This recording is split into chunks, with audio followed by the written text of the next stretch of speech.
चलिए, तो हम लोग कल इनकम फ्रॉम अदर सोर्स में चार्जिंग सेक्शन देखे थे, बहुत इंपॉर्टेंट सेक्शन था 56। बस 1 मिनट बस रिवीजन कर लेते हैं, उसके बाद आगे बढ़ेंगे।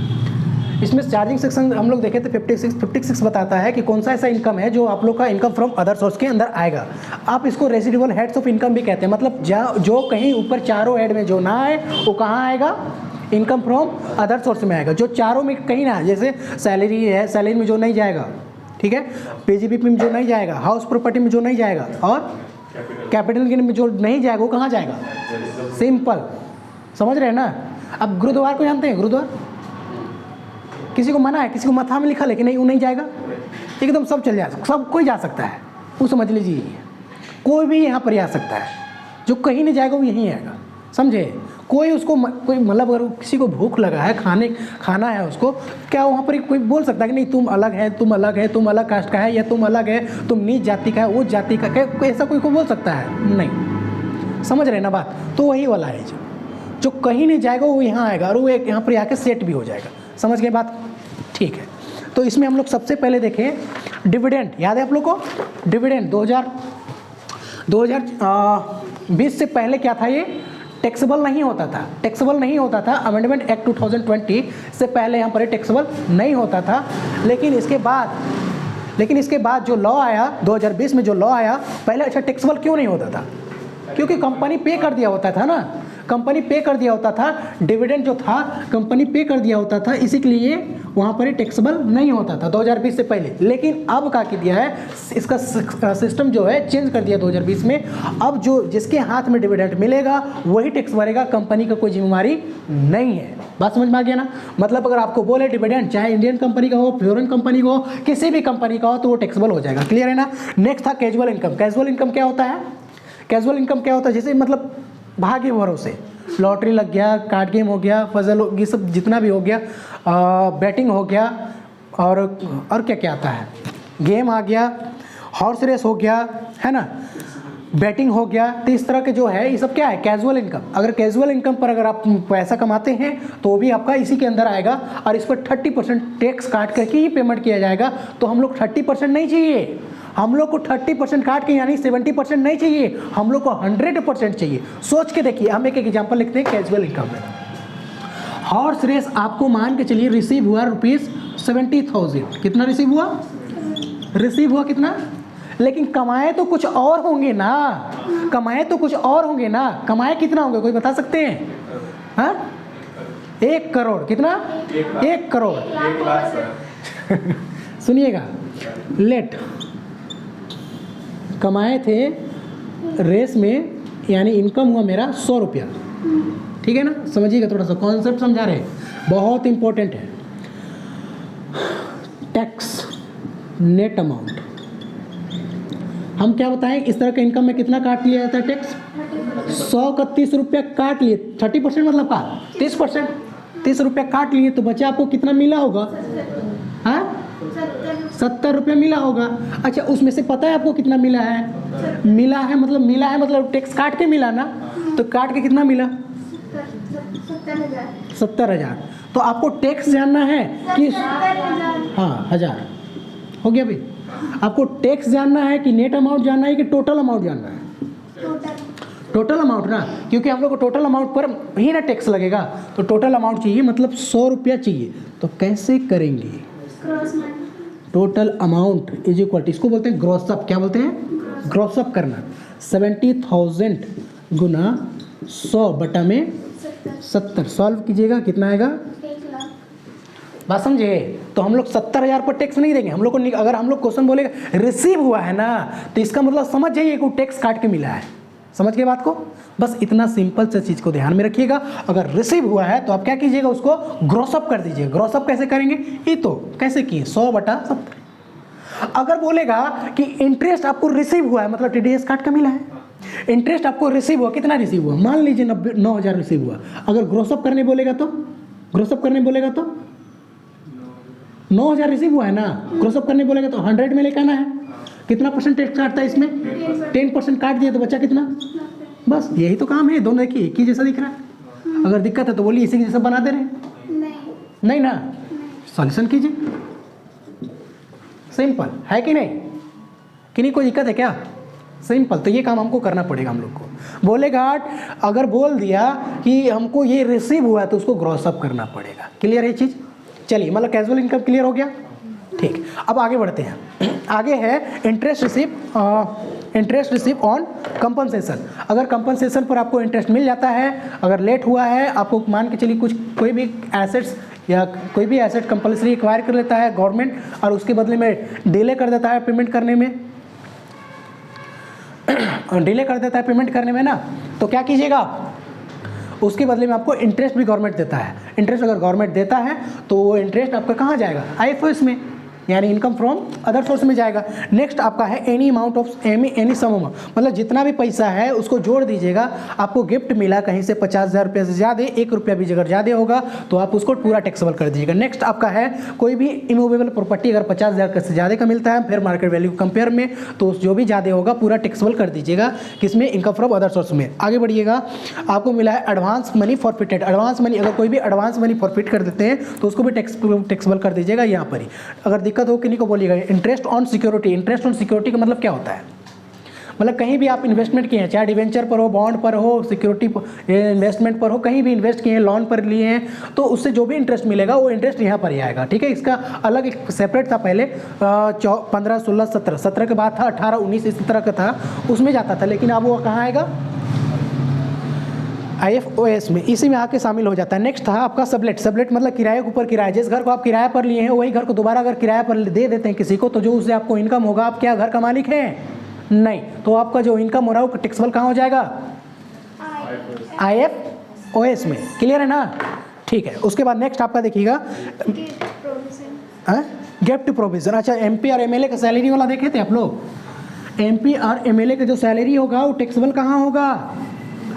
अदर सोर्स में। मान लीजिए आप एक एम्प्लॉय है, मान लीजिए विप्रो लिमिटेड, विप्रो बहुत बड़ा कंपनी है, वहाँ का आप एक एम्प्लॉय है, मान लीजिए कि वहाँ पर आप एक डायरेक्टर के पद पर हैं, है ना, और आपको सैलरी मिलता है 1,50,000 रुपये पर मंथ, तो टैक्सेबल किस हेड में होगा? किस हेड में होगा? आप एक मैनेजिंग डायरेक्टर हैं और आपको सैलरी मिल रहा है 1,50,000 रुपये पर मंथ, वो टैक्सेबल कौन सा हेड में होगा? सैलरी, BGPP कहाँ होगा? इनकम फ्रॉम अदर सोर्स कहाँ होगा? अरे सैलरी मिल रहा है तो एम्प्लॉय की रिलेशनशिप नहीं दिख रहा है आपको? मालिक कौन है? विप्रो। एम्प्लॉय कौन है? जो काम कर रहा है 1.5 लाख रुपये पर मंथ के हिसाब से, तो सैलरी को मिल रहा है, कहाँ टैक्सेबल होगा? सैलरी में। सिंपल। तो सोच रहे हैं। अच्छा आप सुनिए, मान के चलिए उनका देहांत हो गया, उनका डेथ हो गया, किसी का माथा में थोड़े लिखा लगे हम परसों दिन डेट करेंगे, डेथ कर गया। अब अपना ज़िंदगी वो विप्रो को दिया है, अपना ज़िंदगी वो गवर्नमेंट को दिया है, उसका बच्चा तो होगा छोटा छोटा, बच्चा तो छोटे न रहता है, तो कैसे उसका फैमिली आगे चलेगा? सोचिए, कुछ तो मिलेगा ना? क्या आप एम्प्लॉय की रिलेशनशिप है? कुछ नहीं बोलना, ध्यान कहाँ जहाँ है वहीं रखना है। ठीक है, क्या है आप? तो उससे जो भी पैसा मिलेगा वो टैक्सेबल होगा कहाँ? अच्छा, पेंशन मिलता है कहाँ? यहाँ, मतलब कहाँ? अगर पेंशन मिलेगा, अगर वर्किंग पीरियड में मिलता है या वर्किंग पीरियड के बाद मिलता है और एम्प्लॉय जिंदा है तो टैक्सेबल होगा सैलरी में। सिंपल सी बात है। लेकिन एम्प्लॉय का अगर डेथ हो जाता है तब तो उसको फैमिली पेंशन बोलेंगे। यार फैमिली पेंशन यहाँ देगा, टेंशन आपको, समझे? काम करना पड़ता है। Family pension receive 1/3, pension of 1/3 और लिमिट था 15,000, दोनों में से जो लोअर होगा वो एग्जम्प्ट होगा और टैक्सेबल करते हैं, वो सीख जाएंगे तुरंत। समझे बात को? क्या थे हम लोग कल? गिफ्ट का प्रोविज़न में जो बड़ा था ना, तो आज शुरू करते हैं गिफ्ट का प्रोविज़न। थोड़ा सा इसको देखते हैं।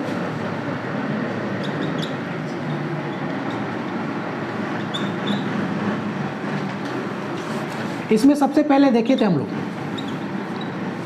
गिफ्ट रिसीव फ्रॉम रिलेटिव, क्या था ये? एग्जाम्प्ट था ना? ठीक है, उसके बाद गिफ्ट रिसीव फ्रॉम मैरिज, क्या था? एग्जाम्प्ट। बात समझ रहे ना? बहुत सिंपल है, बस समझने का ज़रूरत है। क्लियर है यहाँ तक सबको? अब ये रिलेटिव का है, इसका मीनिंग का है, किसी को भी मना लेंगे हैं। अगर मान के चलिए कल जाके आपका शादी होता है तो ससुर जी जो बनेंगे बन जाएंगे वो, आप लोग बोले तो पता करके आइएगा। पता किए? ससुर सबसे पता करना चाहिए, मतलब किन्हीं का होगा, वो आपका नहीं बोल रहे हैं, जिनका होगा उसको बोलेंगे क्या मेरा रिलेटिव है, तुम बोले कहीं ना रिलेटिव है। आजकल तो पड़ोसी वाला को भी रिलेटिव बना देता है लोग, क्या कीजिएगा। तो रिलेटिव का मीनिंग लिख रहे हैं ना इधर, लिखिएगा मीनिंग ऑफ रिलेटिव।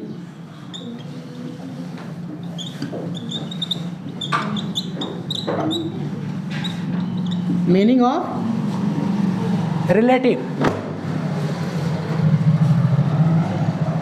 देखते हैं हम लोग का रिश्तेदार कौन कौन है आज। तो सबसे पहले आप मतलब हाँ हम मतलब इंडिविजुअल, हाँ या ना? ठीक, कवर कर रहा है बच्चा। अच्छा लाइट भी मार रहा है, ऐसे रखेंगे तो अच्छा हो ना।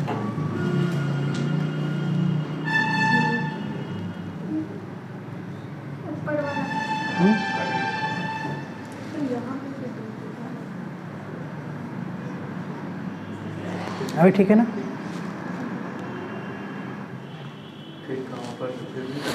वो कटने दीजिए, वो लिख लिए होंगे वो लोग, आप मान लीजिए। ठीक है, पहले इधर था ना, अब इधर हो गया। चलिए ध्यान दीजिएगा सभी कोई थोड़ा सा ना। तो इंडिविजुअल मतलब आपका अगर ऊपर जाया जाएगा तो कौन कौन आएंगे? फादर और, सही है ना?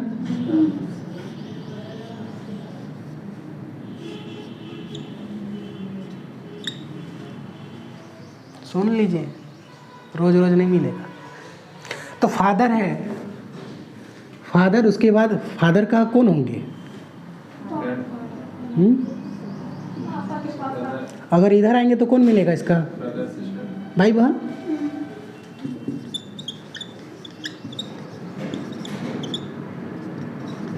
या इसका शादी भी होगा वो, तो याद है आप लोग को कल वाला?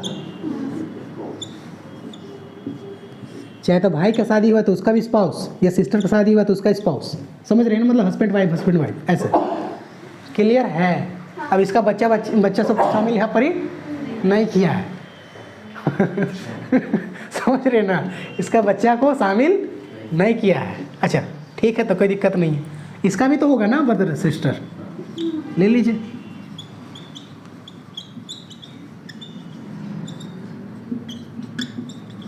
या स्पाउस, मतलब इधर आने का मतलब ये लोग कौन है? मामा मामी, नानी घर, मौसा मौसी। अच्छा ब्रदर तो मामा होंगे और सिस्टर मौसी और मौसा ना। ठीक है, हम लोग सीख रहे थोड़ा थोड़ा। ठीक है, मौसा मौसी। अच्छा इसका ऊपर जाएंगे तब कौन मिलेंगे? ग्रैंड मदर या फादर। परेशानी है, समझ में आ रहा है ना? जितना बोलेगा उतने सुनना है, इससे ज़्यादा सुनना नहीं है। चलिए ये तो क्या लिखे? मम्मी का मम्मी पापा। किसका मम्मी? इसका ऊपर गए मतलब इसका माँ बाप। मतलब अगर हम देखा जाए तो ऐसे सोचिए कि इंडिविजुअल हम है, ये मेरा पिताजी है, पिताजी के ऊपर हम ऊपर गए मतलब ये मेरा पिताजी है, पिताजी के ऊपर गए तो मतलब ये कौन है? दादा दादी, बस इतने।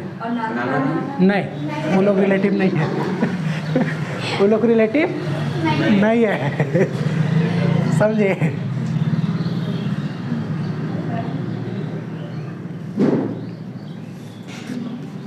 नीचे कौन आएगा बताइए तो? सिस्टर